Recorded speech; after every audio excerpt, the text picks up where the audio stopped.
Hola, muy buenas a todos. Yo soy Abel Lawrence y en el video de hoy les voy a explicar qué es y cómo funcionan los certificados digitales y PKI.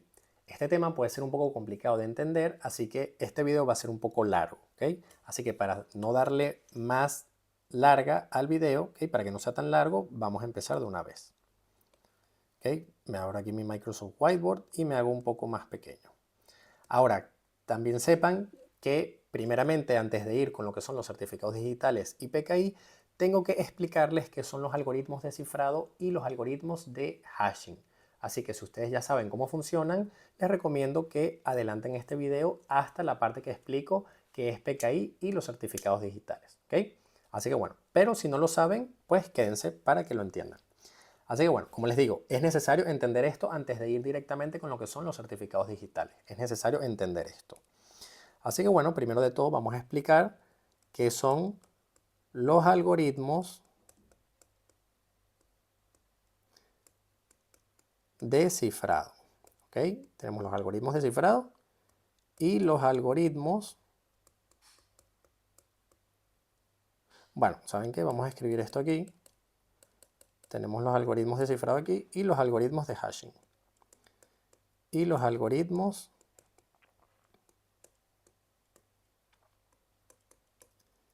de hashing. ¿Ok? Empecemos. ¿Qué son los algoritmos de cifrado? Los algoritmos de cifrado van a ser protocolos que nos van a ayudar a encriptar una comunicación. El ejemplo más sencillo o más fácil que les puedo dar es la comunicación entre dos routers. ¿Ok? Tenemos aquí router 1 y, espérense, me hago un poco más pequeño, y aquí tenemos router 2. Bueno,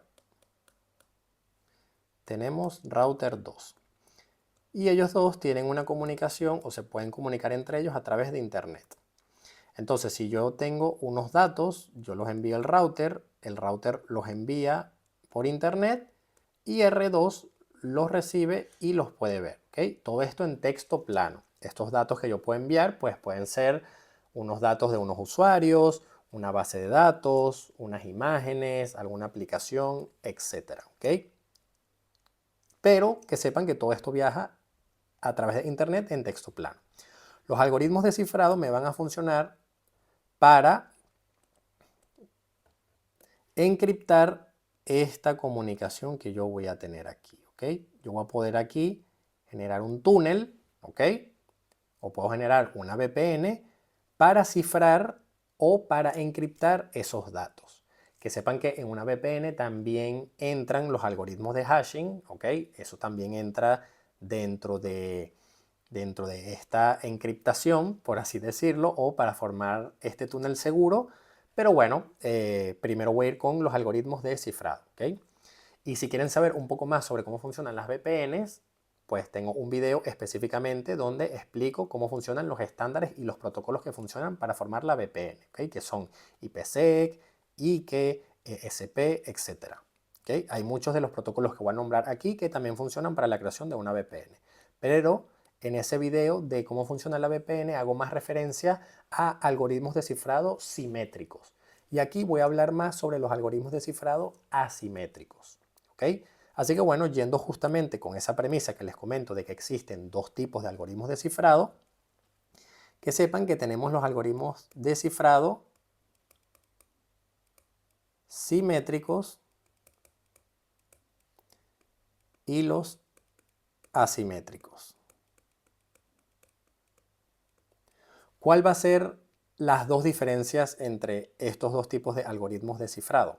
Bueno, antes de ir específicamente con eso, bajo el mismo ejemplo, si nosotros encriptamos esta comunicación o formamos un túnel VPN, ahora cuando nosotros enviamos estos datos, esto llega al router, el router encripta esos datos y esos datos viajan por aquí encriptados. Cuando llegan para acá, este router los desencripta y ya nosotros podemos ver esos datos en texto plano. ¿Ok? Ya esos datos no viajan por internet en texto plano. Ahora, vamos con los algoritmos simétricos y con los asimétricos. ¿Cuál va a ser la diferencia entre los dos? Pues la primera diferencia, ¿ok?, es que estos algoritmos, déjenme lo pongo de color verde, por ejemplo, los algoritmos de cifrado simétricos van a crear una llave para poder encriptar esos datos, una sola llave. Y esa misma llave se va a usar para encriptar y para desencriptar. O sea que cuando nosotros tenemos nuestros datos aquí, estos datos llegan al router, ¿ok? El router los encripta con esta llave. Esto se manda encriptado y cuando llegan al otro lado, con la misma llave, desencriptamos, ¿ok? Y ahora ya podemos ver los datos en texto plano. Así es como funcionan los algoritmos de cifrado simétricos. Pero ¿qué sucede? Que tenemos los algoritmos de cifrado asimétricos que van a funcionar un poco igual, pero en vez de tener una sola llave, van a tener dos llaves. Vamos a tener la llave pública y cambiamos aquí de color. Y tenemos la llave privada. ¿Ok?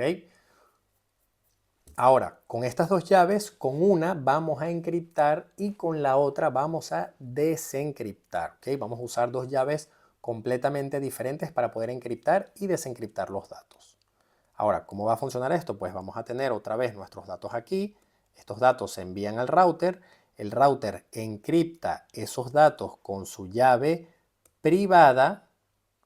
Esos datos se envían por aquí encriptados y cuando llegan a este router, el router los desencripta con la llave pública, ¿ok? Con la llave pública. Y así es como ya luego la persona que está aquí puede ver estos datos desencriptados y los ve en texto plano, ¿ok? La otra diferencia entre estos dos tipos de cifrados, ¿ok? O de estos dos algoritmos de cifrado va a ser la longitud de la llave. En muchos otros videos habrán visto seguramente que se hace una analogía a que estas llaves son pues literalmente, ¿ok? Unas llaves, ¿ok? Unas llaves con las cuales podemos abrir puertas.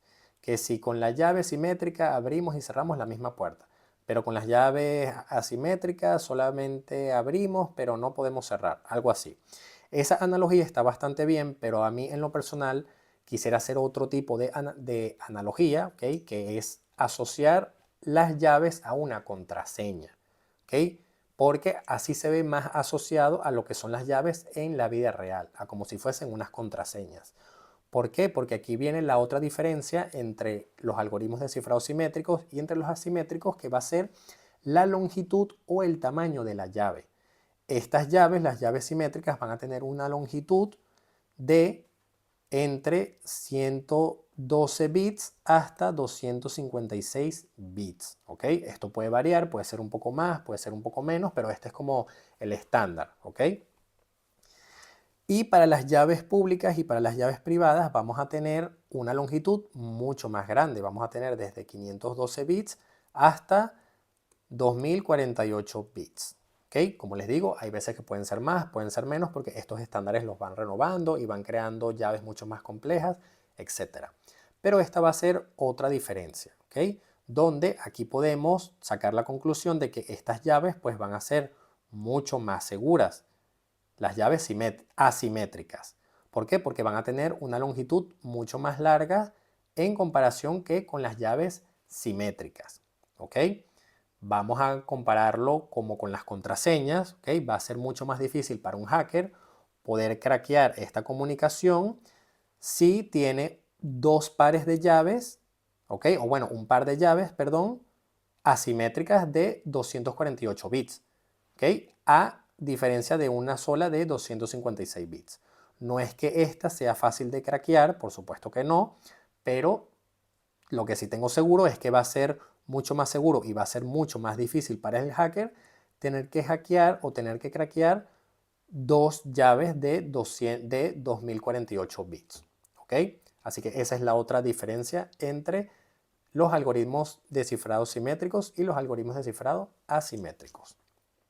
Ahora, ¿qué protocolos son muy conocidos para poder hacer todo esto? Pues para los simétricos vamos a tener AES, vamos a tener DES, vamos a tener 3Ds, vamos a tener también otro viejo pero conocido que se llama, bueno, espérense, lo escribo aquí más abajo, Blowfish, ¿ok? Van a haber otros, pero bueno, estos son como los más conocidos. Y en cuanto a los protocolos de cifrado asimétrico, pues vamos a tener otros que pueden ser RSA, vamos a tener Elliptic Curve, ¿ok? Vamos a tener Diffie-Hellman y la versión de curva elíptica de Diffie-Hellman, que es Elliptic Curve Diffie-Hellman, ¿ok? Podemos tener estos cuatro. Obviamente, como les digo, van a haber más, pero estos son como los más conocidos, ¿ok? Ahora, una vez entendido esto, que estos son los protocolos y cómo funciona cada uno de ellos, ¿ok? O bueno, cómo funciona cada uno de ellos no, así es como funciona con este ejemplo que vimos aquí. Vamos a explicar ahora qué son los algoritmos de hashing, ¿ok? Los algoritmos de hashing lo que nos va a proporcionar es que en esta comunicación que tenemos a la derecha del ejemplo, nos va a proporcionar integridad, ya sea a la hora de autenticarnos con el otro equipo o a la hora de nosotros enviar datos, ¿ok? Vamos a enviar esos datos para que sean íntegros o vamos a autenticarnos con otro peer o con otro dispositivo de forma íntegra, ¿ok? ¿Cómo se va a lograr eso? A través de los siguientes protocolos, ¿ok? MD5, tenemos SHA-1 y tenemos SHA-2. ¿Cuál va a ser la diferencia entre estos protocolos de hashing?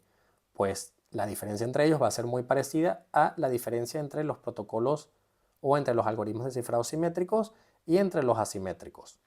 ¿Por qué? Porque el hash que genera un algoritmo de MD5 va a ser un hash con una longitud de 212 bits. Para SHA-1, esa longitud del hash va a ser mucho más grande, va a ser de 256. Y por ejemplo, para el SHA-2 va a ser más grande, de 512 bits. ¿Ok? Entonces, ¿cómo funciona esto del hash? ¿Cómo genera o cómo proporciona integridad?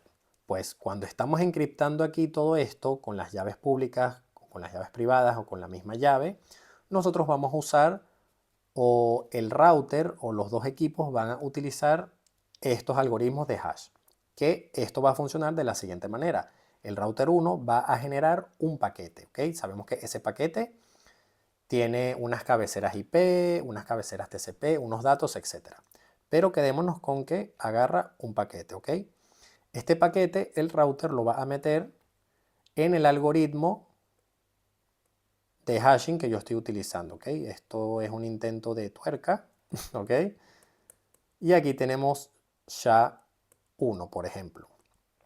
Todos estos algoritmos, no importa si es un algoritmo de cifrado o un algoritmo de hashing, tienen su complejidad matemática por atrás, ¿ok? Tienen un proceso matemático bastante complejo para poder crear estas llaves públicas, estas llaves privadas, etcétera, ¿ok? Para poder encriptar los datos.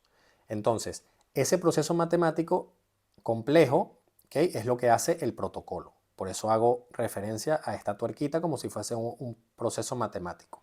Entonces el router 1 agarra un paquete, ¿ok? Y ese paquete lo pasa por un proceso matemático para poder generar un hash.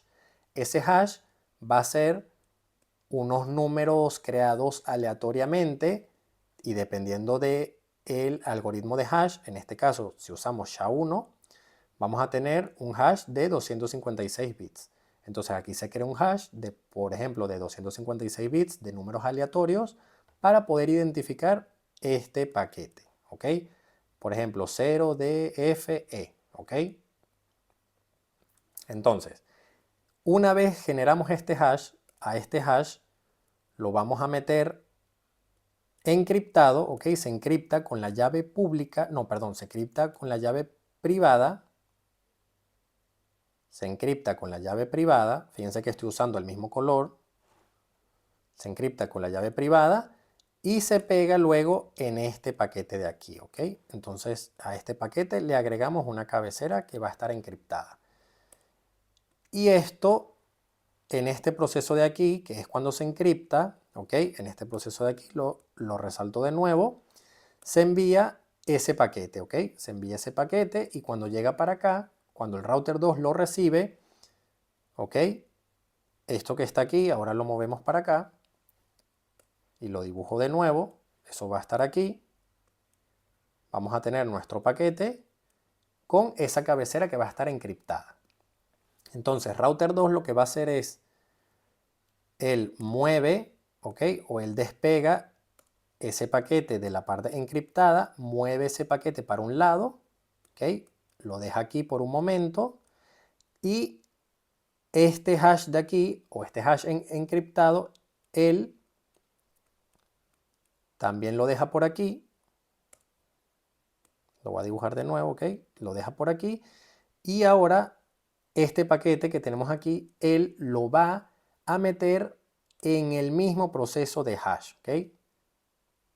Él va a usar el mismo algoritmo de hashing que el router 2, ¿ok? Va a usar el mismo algoritmo de hashing, que en este caso va a ser SHA-1, lo pasa por ese proceso matemático y eso le va a generar a él un hash. Ese hash va a coincidir con el mismo que tenemos aquí, fíjense, ¿ok?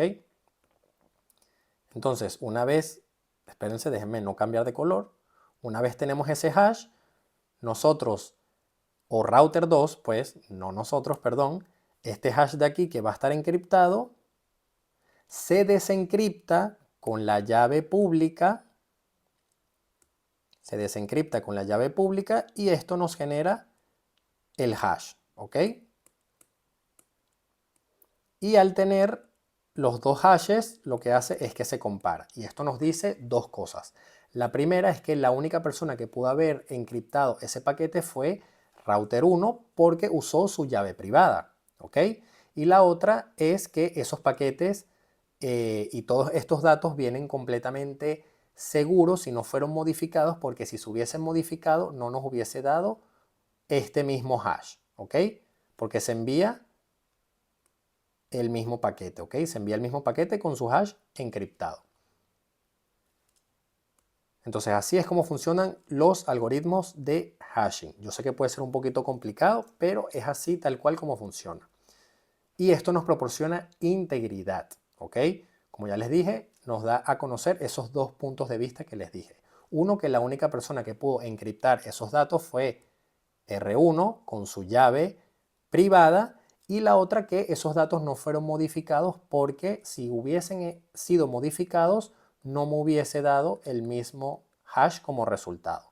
Y aquí podemos ver que tenemos el mismo hash, ¿ok? Así es como funciona todo este proceso de los algoritmos de cifrado y de los algoritmos de hashing. Ahora, una vez entendido eso, vamos con lo que es PKI, ¿ok? Ya luego cuando se explique lo que es PKI, vamos a entender lo que son los certificados digitales y cómo funcionan, ¿ok? PKI hace referencia, ¿ok? PKI, así tal cual, hace referencia a Public Key Infrastructure, ¿ok? ¿Y qué significa esto?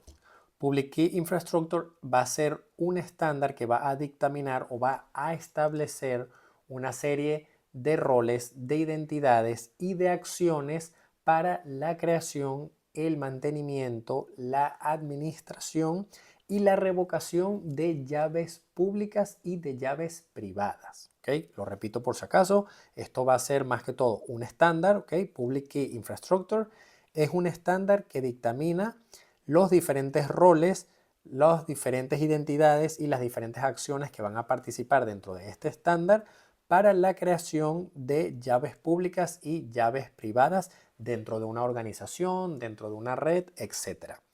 ¿Y para qué funciona todo esto? Pues para generar seguridad, ¿ok? Esto se hace para mantener más seguridad dentro de mi red o dentro de mi organización para yo poder administrar llaves públicas y privadas, ¿ok? ¿De qué me sirve todo esto? ¿O cómo yo voy a generar estas llaves? Pues yo las voy a generar, primero que todo, a través de los protocolos que vimos antes, ¿ok? Que puede ser la curva elíptica o elliptic curve y RSA, ¿ok? Yo con estos protocolos voy a generar las llaves, ¿ok? La llave privada, y la llave pública. ¿Ok? Entonces, aquí entra en juego otro rol o un rol que va a estar dentro de PKI, que es el Certificate Authority. ¿Okay? Este Certificate Authority normalmente es un servidor, ¿okay? No necesariamente tiene que ser un servidor, pero va a ser un servidor, el cual va a asignar o va a vincular una llave pública, ¿okay? Aquí lo voy a poner de otro color, a una identidad. ¿Ok?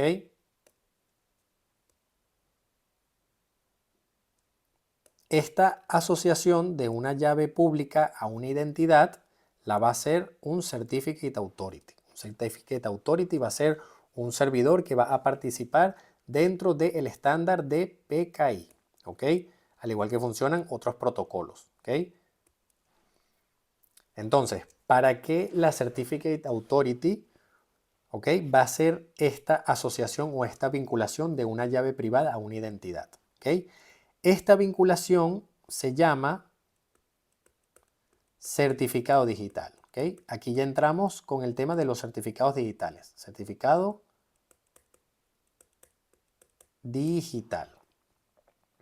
Esta vinculación, vuelvo y les repito, de una llave pública a una identidad es un certificado digital. Y esta identidad puede ser, pues, una PC, puede ser una persona, puede ser una persona, puede ser un servidor, puede ser un servidor, puede ser una página web, puede ser cualquier otro dispositivo, etcétera, ¿ok? Esta identidad puede ser cualquiera de estos que les nombré o un dispositivo. Entonces, cuando nosotros asociamos una llave pública a una PC o a una persona o a un servidor, es lo que se llama un certificado digital. ¿Ok? Y esto lo hace un Certificate Authority. El Certificate Authority va a ser la entidad o el rol dentro de PKI que va a administrar, a crear y a revocar los certificados digitales. ¿Ok? ¿Cómo los crea? Pues él crea un par de llaves que van a ser la llave privada y la llave pública gracias a RSA y lo asocia a una identidad. ¿Ok? Él lo va a asociar a una PC, a una persona, a un servidor o a una página web.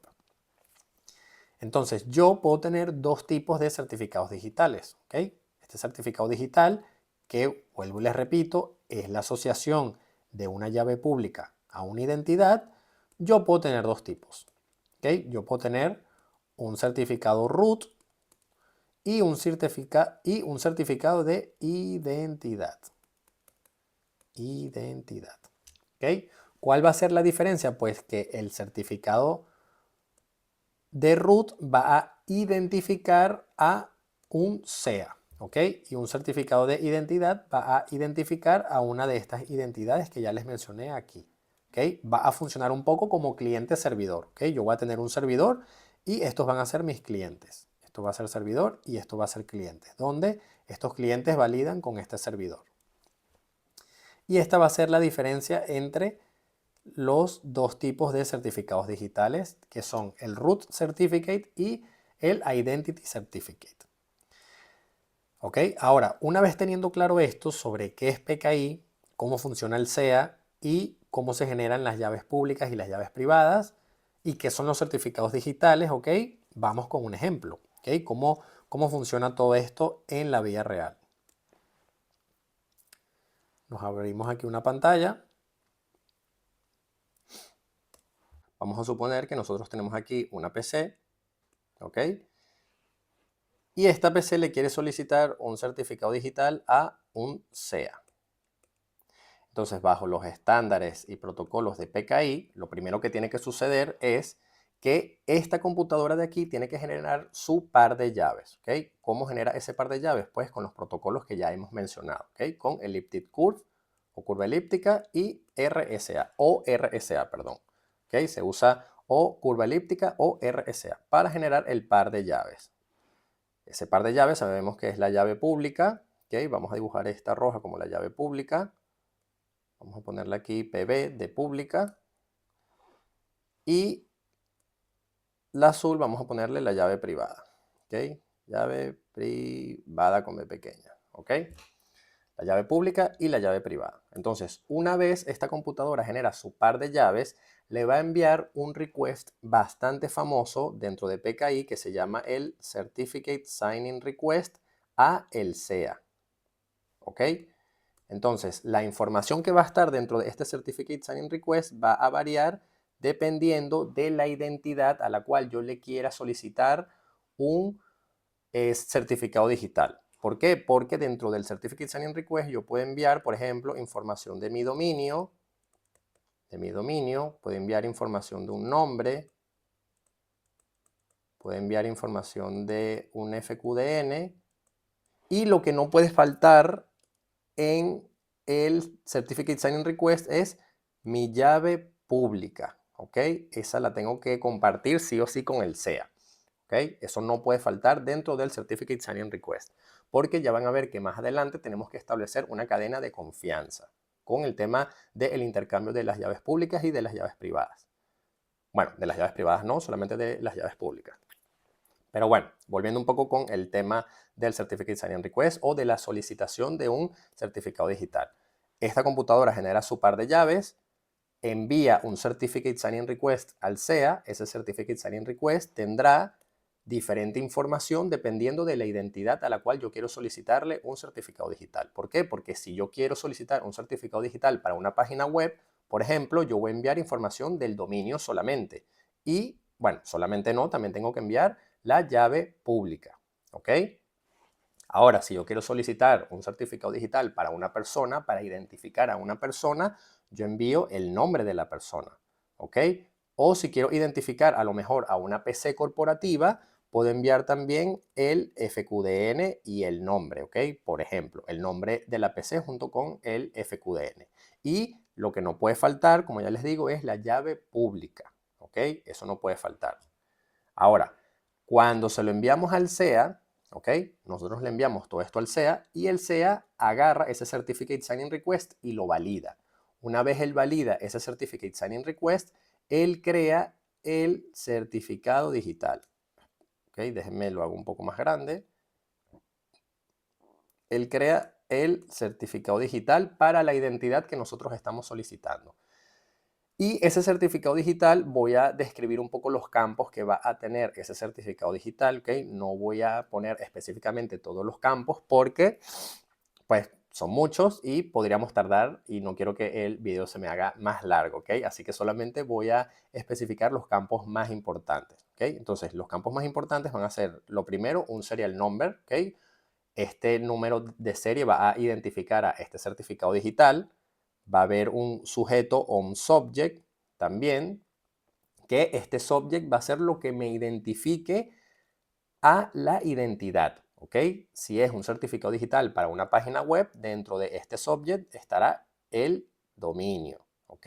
Si es para una persona, dentro de ese subject estará el nombre, por ejemplo. Y si es para una PC corporativa, por ejemplo, dentro de ese subject va a estar el FQDN de esa PC. Ahora, luego vamos a tener, por ejemplo,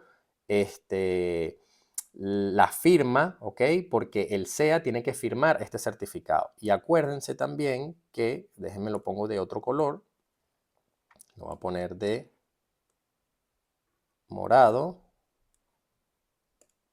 y de verde. ¿Ok? Acuérdense que el SEA también tiene su par de llaves. El SEA tiene su llave pública y su llave privada, donde el verde va a ser su llave privada y este va a ser su llave pública, ¿ok? Entonces, ¿cómo el SEA firma este certificado? El SEA firma este certificado con su llave privada, ¿ok? Él firma este certificado con su llave privada. Después de que firma ese certificado con su llave privada, pues va metiendo otros valores en este certificado digital, como por ejemplo, la persona que lo creó, el issuer, va a haber un campo que se llama issuer, ¿ok? Este campo de firma no es F porque no es en español, ¿ok? Va a ser signature de firma, pero bueno, puse F porque este video es en español, pero bueno, no importa. Va a haber un campo de issuer que va a ser la persona que generó este certificado, que va a ser el SEA, ¿ok? Y vamos a tener también un campo que va a ser la validación de ese certificado, ¿ok? Que es válido desde, por ejemplo, desde hoy hasta el próximo año, ¿ok? Tiene una validación, este certificado de un año, por ejemplo. Y ya por último, también va a meter nuestra llave pública dentro de este certificado. El SEA mete nuestra llave pública en este certificado. Acuérdense que nosotros le estamos enviando al SEA nuestra llave pública, así que él la mete aquí. Y ya por último, entre los campos importantes, porque vamos a tener otros campos también, pero como les digo, los más resaltantes van a ser estos, ¿okay? La llave pública y el Certificate Revocation List. El Certificate Revocation List va a ser una lista que identifica el número de serie de los certificados que están vencidos, ¿ok? Cuando este certificado se vence, pasa a esta lista, ¿ok? Entonces así todos los demás dispositivos saben en qué certificados pueden confiar y en cuáles certificados no pueden confiar. Entonces todos los certificados o todos los serial number de certificados que estén en esta lista no van a ser confiables porque ya no son válidos, ¿ok? Entonces, estos son los campos más importantes que puede tener nuestro certificado digital. Y como pueden ver, aquí podemos ver que el certificado digital, como ya expliqué antes, lo que va a hacer es la asociación de una identidad que va a ser este sujeto de aquí a una llave pública. ¿Ok? Acuérdense que esa es la descripción más real de lo que va a ser un certificado digital. La asociación de una identidad que va a estar aquí descrita en el sujeto a una llave pública. Aquí van a ver pues otros campos más que nos van a ayudar a completar esta cadena de confianza y van a trabajar otros protocolos también como el del Certificate Signing Request, no, perdón, como el del Certificate Revocation List que van a trabajar dentro de PKI. ¿Ok? Entonces, una vez se establece o se crea este certificado se lo enviamos a nuestra computadora, ¿ok? Se lo enviamos. ¿Qué sucede? Que ahora esta computadora necesita validar ese certificado. De alguna forma, ¿ok? Nuestra computadora tiene que decir, mira, ok, yo estoy recibiendo este certificado, me parece bien todo lo que yo estoy leyendo, pero lo necesito validar, ¿ok?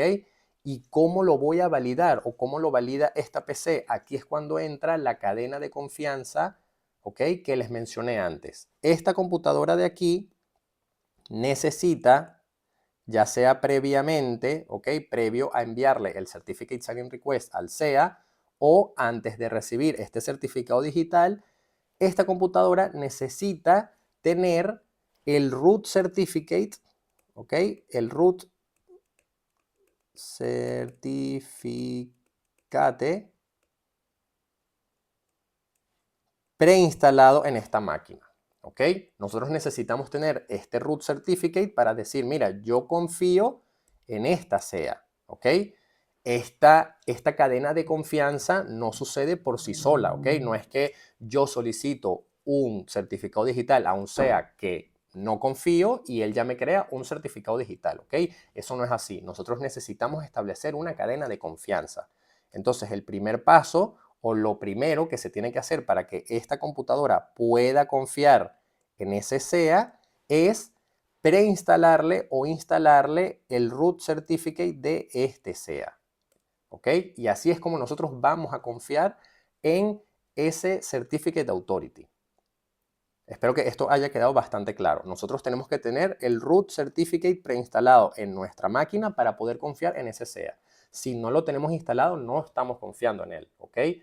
Nosotros no vamos a tener forma de validar este certificado que nos está enviando si no tenemos el root certificate, ¿ok? De este SEA.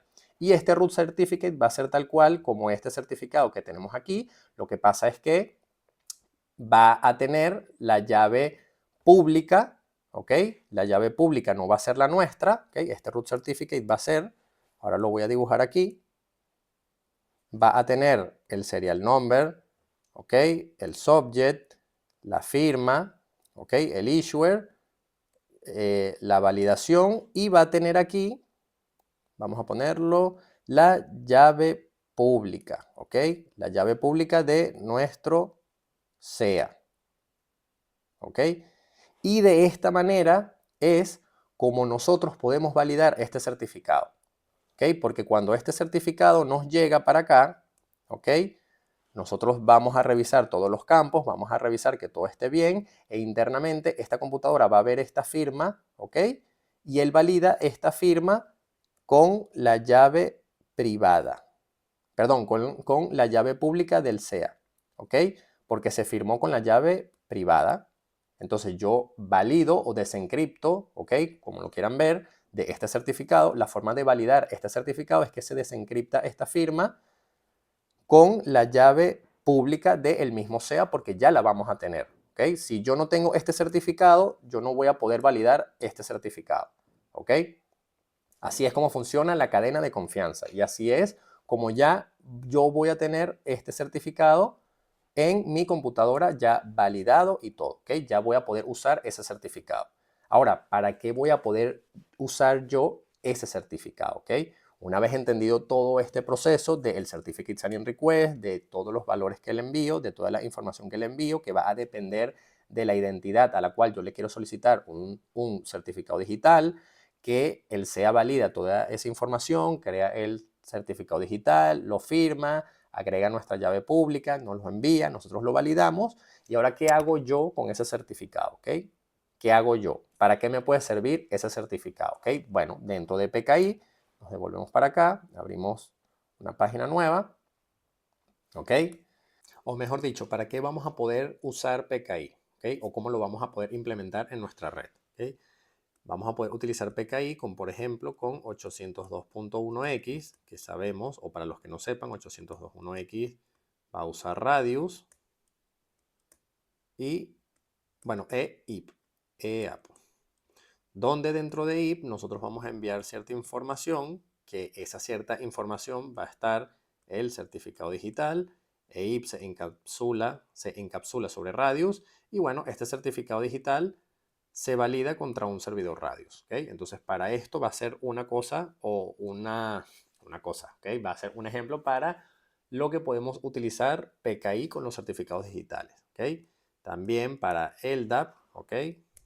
También lo vamos a poder utilizar para LDAP, donde vamos a tener un directorio. ¿Okay? Un directorio que puede ser X500. ¿Okay? O X509 versión 3. ¿Ok? Y nosotros vamos a validar este certificado digital con un servidor LDAP a través de los protocolos de dirección, ¿ok? De dominio.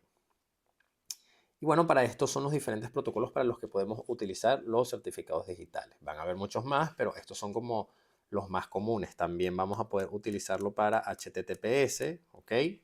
Porque ¿cómo se va a ver todo esto en la vida real? Pues a esto o por esto fue que les expliqué para qué funcionan los protocolos de cifrado y para qué funcionan los protocolos de hashing. ¿Por qué? Porque si nosotros queremos formar una VPN entre dos routers, ¿ok?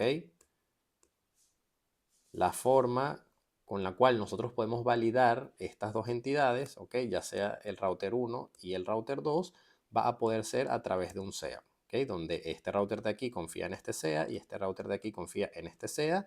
Y para formar este túnel, ellos van a usar un intercambio de certificados digitales, ¿ok? Que fue el ejemplo que les di antes. Ese ejemplo que yo les di antes es una forma con la cual ellos pueden formar un túnel VPN, ¿ok?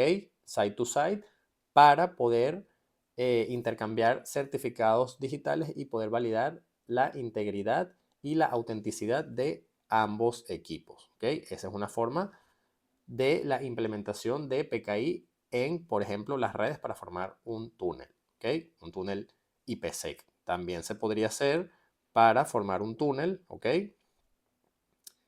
Remote Access, por ejemplo, de acceso remoto, donde nosotros vamos a poder estar en cualquier parte del mundo y vamos a poder formar un túnel con el router de nuestra empresa, donde nuevamente nosotros vamos a tener un certificado digital de esta PC que va a tener que validar con el certificado digital que tiene este. ¿Okay? Y no solamente para la VPN, sino también para Radius, ¿okay? Para 802.1x también. Ahora, yendo un poco más allá, para lo que usamos en el día a día nuestros certificados digitales, ¿ok? Es para establecer una comunicación segura, ¿ok? No con un router, sino con, bueno, espérense, lo dibujo al revés. Déjenme borro aquí y borro aquí.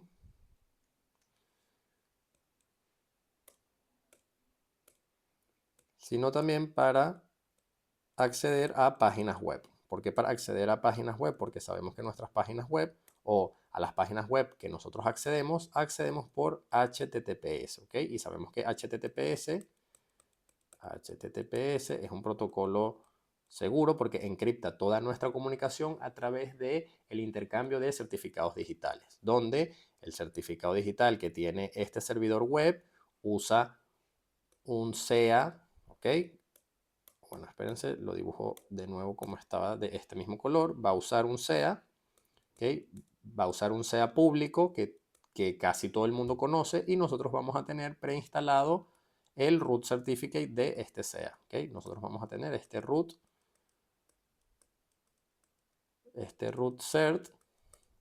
certificate preinstalado en nuestra máquina y por eso es que no nos salta ninguna advertencia de conectividad cuando nos conectamos a un servidor o a una página web, mejor dicho, que tiene un certificado firmado por un SEA público bastante conocido. ¿Ok? Y bueno, para estos son los ejemplos diarios para los que podemos utilizar los certificados digitales. También para lo que había dicho antes de lo de los LDAP. ¿Ok? Me cambio el color. Para LDAP.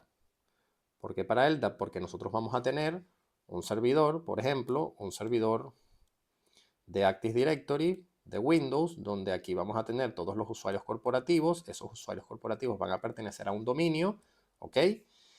Y ese dominio o ese grupo de diferentes dominios, nosotros le vamos a tener asignado a esos usuarios sus certificados digitales, ¿ok? Entonces, cuando una persona se quiera conectar en la red, va a tener que validar ese certificado digital con el Active Directory, ¿ok? Y si ese certificado pertenece a un cierto dominio, se le asigna alguna permisología a la red, ya sea a una VLAN, ya sea a otra VLAN o a recursos en específicos dependiendo de su certificado digital. Y para esto es para lo que usamos los certificados digitales, ¿ok? Por eso, específicamente, por este ejemplo, fue que les expliqué al principio de este video cómo funcionaban los protocolos de cifrado y de hashing, porque tiene que ver tanto en este como en esto, ¿ok? Aquí va a usar, aquí se usa IPsec, ¿ok?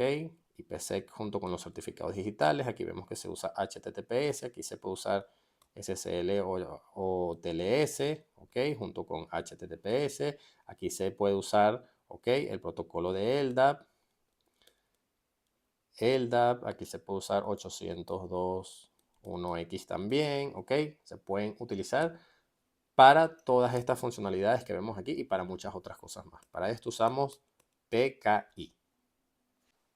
Y ahora ya adicional, para terminar, porque no quiero que este video se haga mucho más largo, les quería comentar que también van a haber otros protocolos también y otros estándares que van a funcionar dentro de PKI, que no quiero ponerme a explicarlos todos a su profundidad, se los voy a nombrar por si ustedes quieren indagar un poquitico más sobre ellos, ¿ok?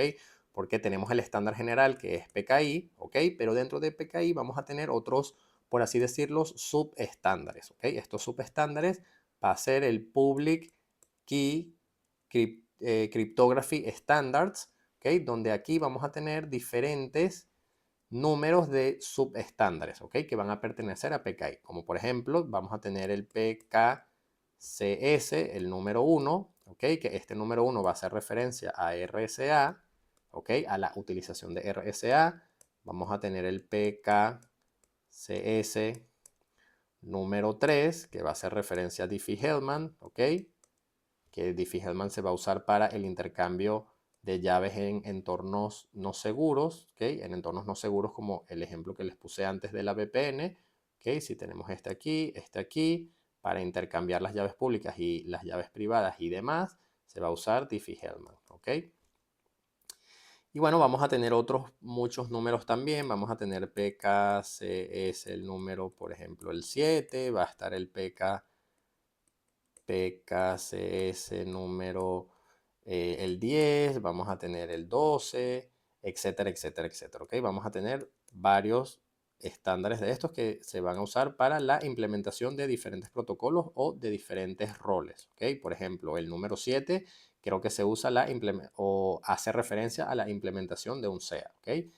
Y el 10, ahorita no recuerdo exactamente, pero tiene que ver también con la utilización del SEA, ¿okay? Es complementario con el del 7 y bueno, así sucesivamente con todos los números de los estándares del PKCS. Y bueno, no solamente vamos a tener esos estándares, también vamos a tener otros protocolos que van a funcionar para PKI, como el Simple Certificate Enrollment Protocol, ¿ok? Vamos a tener el Certificate Revocation List, que ya hablamos de él. También podemos utilizar, como ya vimos antes, 802.1x, pero también podríamos utilizar AAA, que bueno, AAA es la implementación de 802.1x, pero también vamos a tener la utilización de el OCSP, que el OCSP es el Online Certificate Status Protocol, ¿ok? Y todos estos protocolos me van a funcionar para los certificados digitales, ¿ok? Ya sea para utilizarlos en alguna red, ya sea para revocarlos, ya sea para crearlos de forma automática y hacer todo el exchange, ¿ok? Y bueno, simplemente también para enviar los certificados digitales, etcétera, ¿ok? Todos estos protocolos y todos estos estándares van a funcionar también dentro de PKI. Vuelvo y se los repito, PKI va a ser la utilización de diferentes protocolos, de diferentes roles, de diferentes identidades para la utilización de los certificados digitales, ¿ok? No tanto de los certificados digitales, sino de la asignación de llaves públicas y de llaves privadas, ¿ok? Acuérdense. Y al final, el certificado digital va a ser la vinculación de la llave pública a una identidad, ¿ok? Espero que les haya quedado bastante claro. Espero que no se les haya sido tan pesado este video. Espero que lo hayan entendido bastante bien. Todos estos estándares que pueden ver aquí y todos estos protocolos no los explico porque si no nos vamos a 2-3 horas de video y bueno, no es la idea. La idea es que hayan entendido bien sobre cómo funciona PKI y para qué podemos utilizar los certificados digitales y cómo funcionan los certificados digitales, ¿ok? Espero que les haya gustado este video. Lo dejamos hasta aquí. Y nada, si les gustó, por favor denle like y compártanlo con sus amigos. Y como siempre, nos vemos la próxima semana con un nuevo video. Muchísimas gracias.